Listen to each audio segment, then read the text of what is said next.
saya ucapkan selamat pagi. Perkenalkan, nama saya Iwan Pasarapana dengan nomor mahasiswa 250410 413 dari Prodi Pendidikan Magister Sejarah dengan mata kuliah Sejarah Ketatanegaraan dengan dosen pengampu yaitu Ibu Dr. Gunarti, Magister Pendidikan.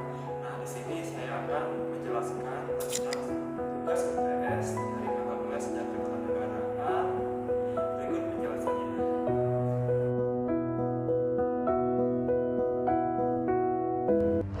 Latar belakang Portugis datang ke Indonesia. Portugis mulai menjajah Indonesia pada awal abad ke-16, tepatnya pada tahun 1511 setelah berhasil menguasai Malaka. Mereka datang dengan tujuan utama menguasai perdagangan rempah-rempah dan menyebarkan agama Katolik. Penjajahan mereka berakhir sekitar tahun 1595 ketika pasukan dari kerajaan Ternate berhasil mengalahkan mereka.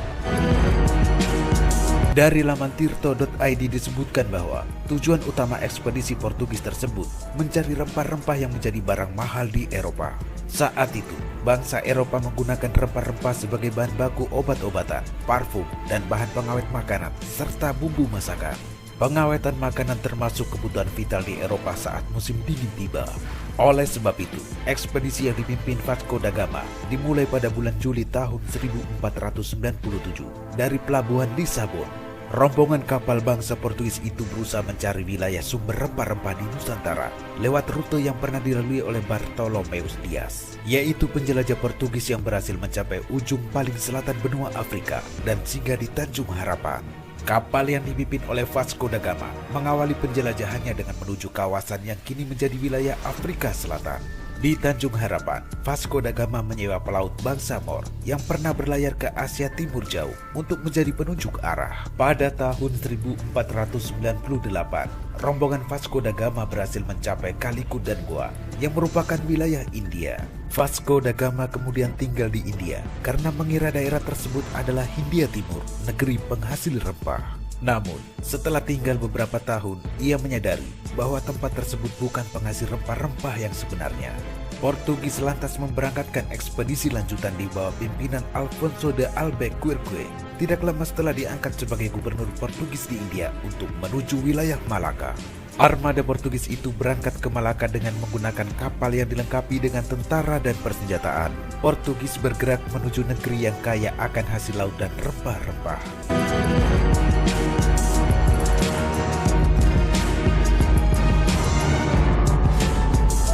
Pada tahun 1511, bangsa Portugis pertama kali mendarat di Nusantara, tepatnya di daerah Malaka, yang saat itu menjadi pusat perdagangan yang ramai di Asia. Dalam buku Suma Oriental yang ditulis oleh pegawai Portugis Tom Pires, disebutkan bahwa tidak ada pusat perdagangan yang lebih besar dari Malaka. Malaka juga menjadi tempat komoditas utama dari seluruh dunia timur dan barat. Pemirsa, masuknya bangsa Portugis ke Indonesia awalnya hanya untuk berdagang dan disambut ramah oleh para penduduk. Akan tetapi, rombongan Alfonso de Albuquerque ternyata membawa ambisi yang jauh lebih besar daripada sekedar kulakan rempah-rempah. Portugis akhirnya mengendalikan perdagangan di Asia Tenggara. Di bawah ambisinya, orang-orang Portugis kemudian menyerbu Kesultanan Malaka dan menguasai pelabuhan penting di Selat Malaka, serta merebut wilayah yang memungkinkan mereka melakukan monopoli perdagangan rempah-rempah. Kondisi tersebut membuat banyak pihak marah, salah satunya Kesultanan Demak dari Pulau Jawa. Kerajaan Demak pada masa pemerintahan Raden Patah lalu mengutus Pati Unus dan pasukannya pada tahun 1512 untuk melakukan penyerangan ke kota pelabuhan Malaka yang saat itu dikuasai oleh Portugis. Penyerangan ini bertujuan untuk mencegah penyerangan ke Kesultanan Demak dan membantu kembalinya kekuatan kerajaan Malaka. Namun, serangan yang dipimpin Pati Unus itu ternyata gagal mengusir Portugis, sebab mereka memiliki persenjataan yang lebih lengkap dan maju secara teknologi. Portugis berhasil meredam setiap perlawanan yang dilakukan oleh kerajaan-kerajaan di Nusantara. Hal itu yang membuat Portugis semakin kuat dan berusaha untuk terus memperluas daerah kekuasaannya di wilayah Nusantara.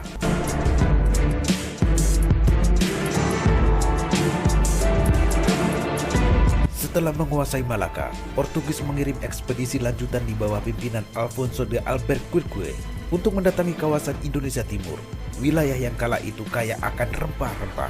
Armada tersebut membangun monopoli perdagangan cengkeh. Cengkeh dari Indonesia Timur merupakan komoditi yang paling berharga kala itu. Armada pertama mendarat di Pulau Banda, Maluku.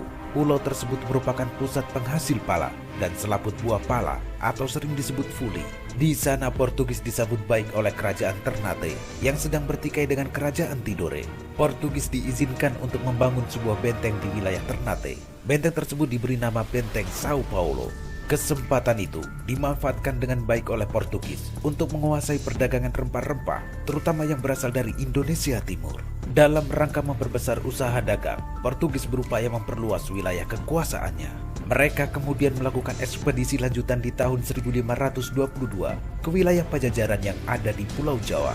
Tujuan utama Portugis melakukan penjelajahan samudra, selain untuk memperoleh kekayaan atau gold dan glory atau kejayaan dalam penguasaan wilayah, juga menjalankan misi agama atau misionaris di wilayah baru yang dikenal dengan istilah gospel.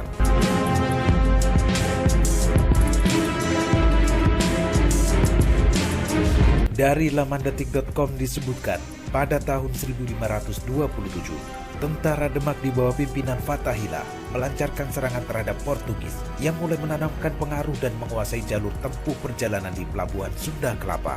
Perlawanan rakyat Demak terhadap Portugis di Sunda Kelapa dibantu oleh rakyat Cirebon dan Banten. Serangan ini berhasil mengusir Portugis dari Sunda Kelapa. Nama Sunda Kelapa kemudian diubah jadi Jayakarta. Sistem pemerintahan Portugis di Indonesia. Sistem ketatanegaraan Portugis di Indonesia tidak membentuk sistem kolonial yang terpusat karena mereka lebih fokus pada monopoli perdagangan, rempah-rempah, dan penyebaran agama Katolik. Daripada membangun pemerintahan formal seperti negara kolonial Inggris, mereka tidak membentuk pemerintahan tunggal, melainkan mendirikan pos-pos dagang dan menggunakan kekuatan militer untuk mengendalikan rute perdagangan. Pengaruh mereka lebih terasa melalui campur tangan dan urusan lokal, pembangunan gereja dan pengenalan praktik baru. Fokus utama sistem Portugis yaitu monopoli perdagangan. Tujuan utama mereka adalah mengendalikan perdagangan rempah-rempah melalui monopoli dan penerapan sistem Kartazis, izin berdagang yang murah dan wajib. Kemudian penyebaran agama. Selain perdagangan, mereka juga aktif menyebarkan agama Katolik melalui misionaris seperti Franciscus Xaverius. Pendekatan militer dan dagang, mereka mendirikan pos-pos perdagangan dan benteng serta membangun hubungan dagang dengan raja atau pemimpin lokal di wilayah seperti Maluku dan Flores. Karakteristik sistem ketatanegaraan masa penjajahan Portugis di Indonesia.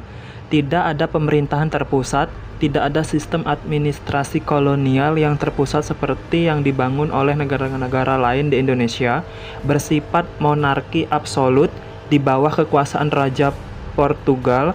Setiap wilayah koloni dipimpin oleh Gubernur Jenderal Capitão Mor yang bertanggung jawab langsung ke Raja. Tidak ada sistem perwakilan rakyat, kekuasaan bersifat sentralistik dan multiristik. Intervensi lokal, Portugis sering mencampuri urusan internal kerajaan lokal untuk menjaga kepentingan perdagangan mereka. Dampak pada sosial dan budaya, sistem mereka meninggalkan jejak seperti gereja, nama-nama keluarga Portugis, kata-kata pinjaman dalam bahasa Indonesia, dan musik keroncong.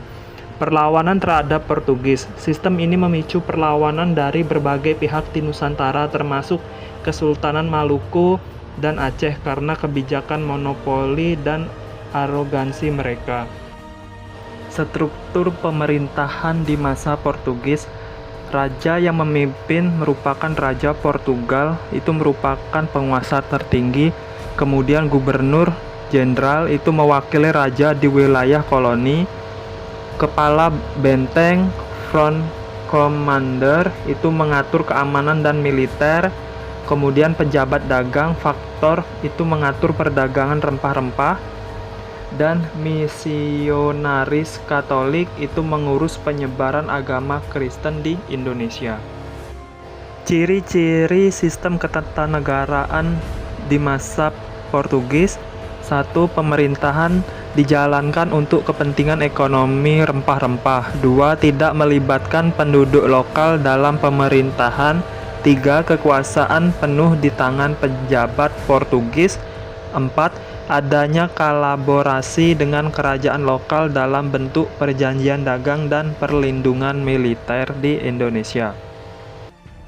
Masa berakhirnya sistem penjajahan dan sistem ketatanegaraan Portugis di Indonesia berakhir secara bertahap pada abad ke-17 dengan titik krusialnya pada 25 Februari 1605 ketika VOC atau Belanda berhasil merebut benteng Ambon dari Portugis. Selain itu, perlawanan kesultanan lokal seperti Ternate juga memainkan peran penting dalam mengusir Portugis dari wilayah Maluku seperti yang dipimpin oleh Sultan Bakbula. Perebutan benteng Ambon oleh VOC pada tahun 1605 ini menjadi tanda berakhirnya kekuasaan Portugis di Maluku yang merupakan pusat utama mereka di Kepulauan Rempah-Rempah. Perlawanan kesultanan lokal terutama Ternate di bawah pimpinan Sultan Bakbula melancarkan perlawanan besar-besaran yang bermaksud Portugis untuk mundur dari benteng-bentengnya. Pengusiran oleh kekuatan lain setelah kekalahan di Maluku dan Ambon, pengaruh Portugis di Nusantara semakin berkurang dan mereka tergusur secara bertahap oleh kekuatan lain seperti Belanda dan kesultanan-kesultanan lokal yang bersekutu.